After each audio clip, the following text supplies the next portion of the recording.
Hey everyone, and thanks for checking out this video. We're in Sandusky, Ohio once more at the Norfolk Southern Coal Dock. The normal loading season is about to end, so I'm guessing that's why there isn't very much coal being stored here right now. A lot of people commented on my first video I did from here. They wanted to see how a cargo ship is loaded from the tower. Click up here to see that first video with a detailed look at how the gondolas are brought up to the coal tower and then unloaded. Well, back to this video. After months of checking, I saw the Tregurtha was expected to arrive in port early Saturday morning.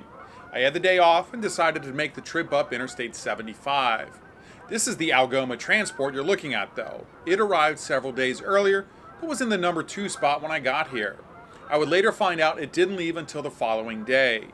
Here's our ship, the Tregurtha, an 81-year-old, 826-foot long vessel. It's capable of carrying more than 29,000 gross tons. It even has 2 battle stars for its service in World War II. Originally built as a 500-foot tanker, it was later converted by the Cleveland Cliffs Iron Company. 230 feet were added, and the ship was now the largest and the longest in the Cliffs fleet. In 1976, nearly 100 feet were added to the vessel, which is where it stands today. The fact that a ship can still serve 80 years after first being built and then after having more than 300 feet added to it is a true modern marvel. As we finish up this shot, we'll get a look at pier number 3.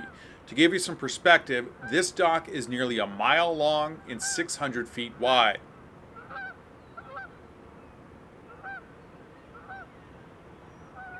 Let's get to the loading action. Here we get a wide view of how everything comes together. You can see the coal chute in the middle of the screen. Now the ship's boom is out over the water so that the cargo space underneath of it when it's stowed can be filled. You can see an empty gondola on its way to the yard and another one on its way up to be unloaded. I'm going to speed parts of this video up, but we'll have everything in normal speed at the end of the video if you just want to watch and enjoy the sound of the seagulls. You can see the gondola at the top of the tower. Now it's rolled over and the coal spills out, falling into the chute. A moment later, you can see it start to come out of the bottom. Not sure how much coal each car carries, but Norfolk Southern says the Highland Patterson dumper averages more than 2,600 tons an hour.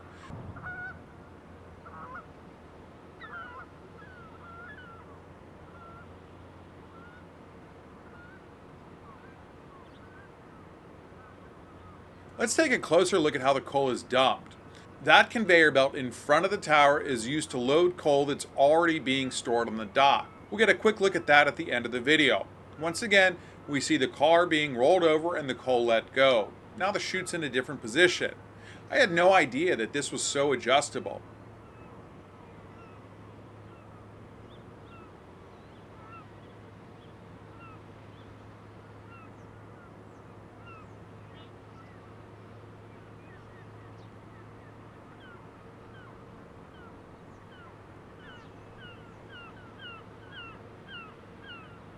And let's take another look from a different angle. You can see the chute is lined up in the middle of that cargo hull opening. If this equipment were designed today, I'm sure it would be loaded with all the bells and whistles and computer-aided everything. But this is all controlled with cables.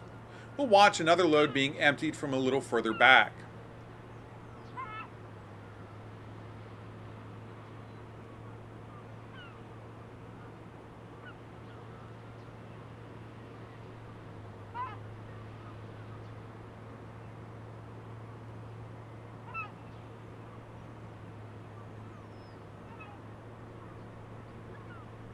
Now let's check it out from above. If you look real close, you can see the chute operator changes where it's pointed to control the disbursement of the coal.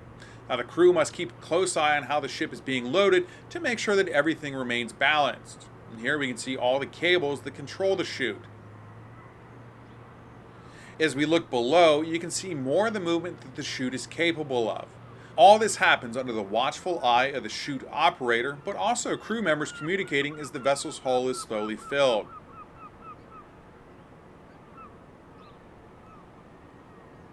As we watch another gondola unloaded, the coal is being held in the chute this time.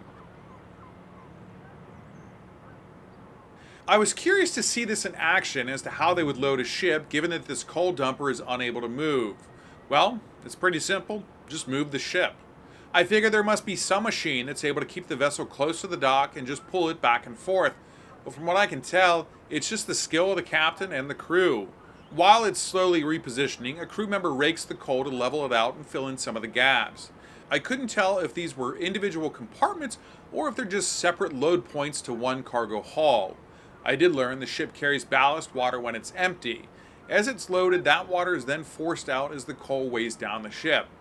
If you have any more information on any of this process or this ship, please do comment. I'd love to know more. Once again, we see the maneuverability of the chute.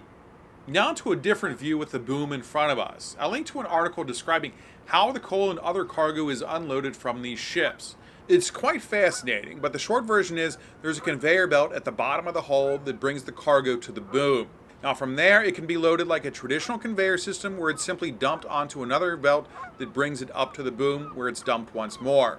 But another way features two conveyor belts that sandwich together and are able to vertically bring the cargo up and then dump it onto the boom where it's then discharged onto land. A quick look at the Algoma transport shows how the boom is stored when it's not in use.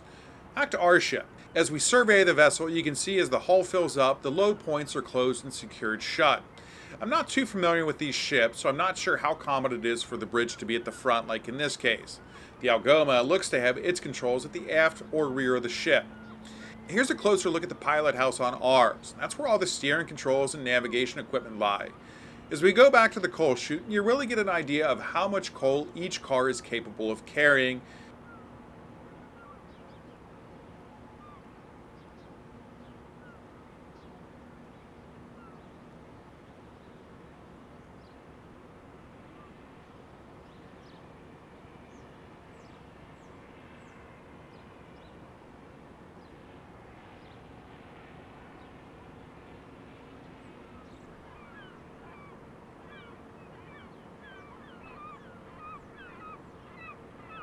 Now here's a quick look from behind the ship. It gives you a better idea of just how big it and the boom are. For a point of reference, the coal dumper is 175 feet tall from the dock. We can see another car being marched up the hill to be unloaded. On a side note, there were hundreds of seagulls hanging out near the dock, and sometimes they'd get a little curious and check out my drone. Let's head back over. This time we'll focus on an old Conrail gondola. I can barely make out that it says G52X in the corner of the car. I'll have a link in the description with more on these gondolas. They began being built nearly 30 years ago in 1994.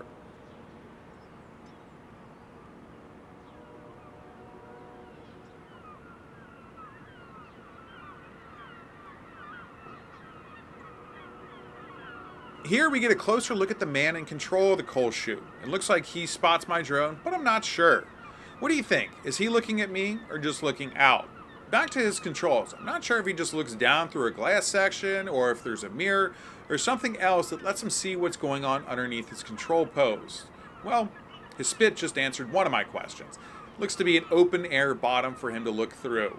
Like everything else here, this is all cable driven. Now let's take a look at that boom on the ship. I couldn't find anywhere that listed how large it is, but I'd say it's probably between 75 and 100 feet long. Another look over the ship and we can see only a few places need to be filled.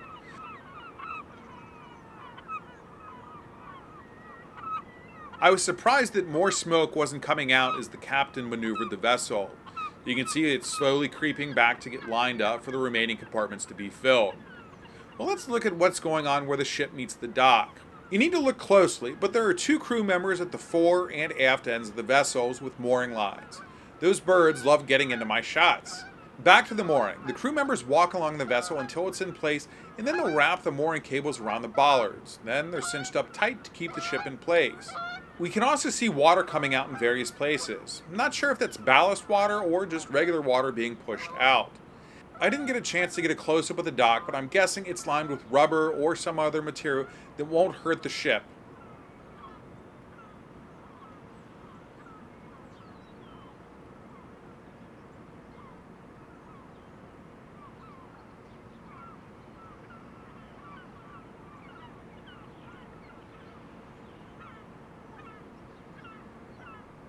Well, looks like everything's been tightened down, so they should be ready to load again. I wonder how long it takes a captain to become skilled at this type of maneuver. I'm sure it's a years, if not decades long learning curve. Now, let's look at how they get the ship ready for open water. Now, each compartment has its own cover. There's a special crane that can move over the entire deck. It lifts the covers up and then places them over the bays.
Slowly and surely, the operator lines up the cover. Then another worker puts a guide pin in to make sure that it's in place, and then it's lowered down. That worker then goes around and locks the cover in place.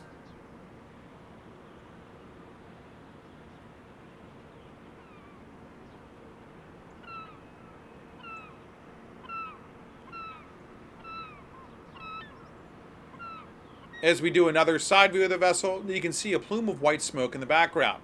Here's a closer look. That's actually steam from the Davis-Besse nuclear power station in Oak Harbor. It's about 20 miles from Sandusky. Now back to the ship. We can see the boom is now in its usual stowed position. I think they moved it when we were watching the crew move the mooring cables. Only a few more open compartments before they're finished loading.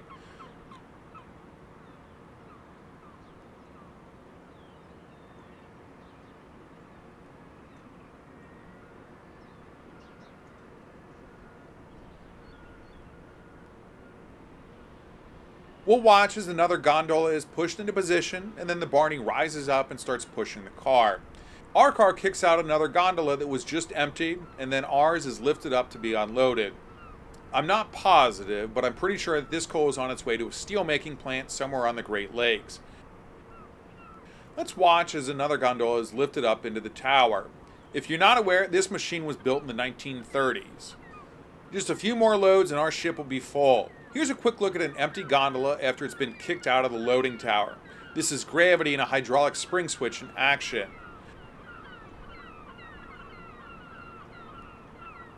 We're behind the storage towers on the dock, but I'm not sure how full they are or how frequently they're used. Given how cold and snowy it gets on the Great Lakes, it's probably the only way to have coal available year-round. We also get another look at the coal dock.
After a battery change, we can see smoke on the water. Well, you get what I mean. You can see the water churning at the rear of the ship. My guess is the crew will be off to its next destination soon. Another survey of the ship shows the final cover being placed over the cargo hold. And with that, she'll be sealed up tight.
I didn't notice it when I was filming, but look at the chute and how it's rising up to give clearance for the ship.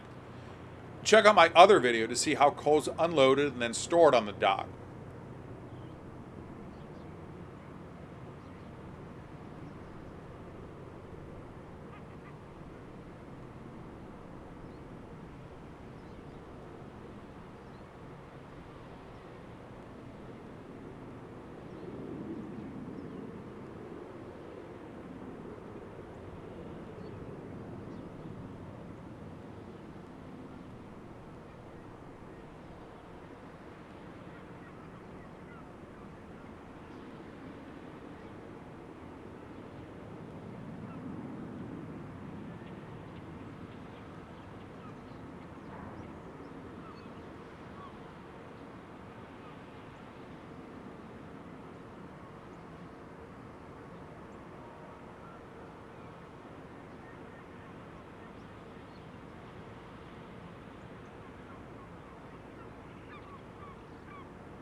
Check out all the Seagulls where the propellers are churning up the water.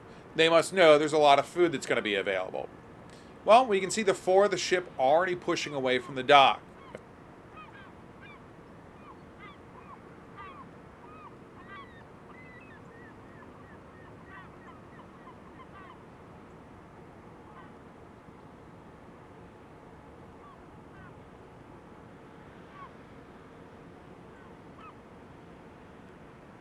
A few minutes later, and it's off to its next destination. AIS Ship Tracker says that's a steel manufacturer in Marquette after a stop in Detroit. We'll follow as the ship makes its way onto Lake Erie. If you keep watching, you'll be able to see the coaster capital of the world, Cedar Point in the distance. Well, I hope you enjoyed this video. It sure was a lot of fun to make. Let me know where else I should head to record interesting processes like this. If you enjoyed the video, a like would certainly be appreciated, and feel free to comment any information or questions you might have. Until our next trip, I hope you have a great day.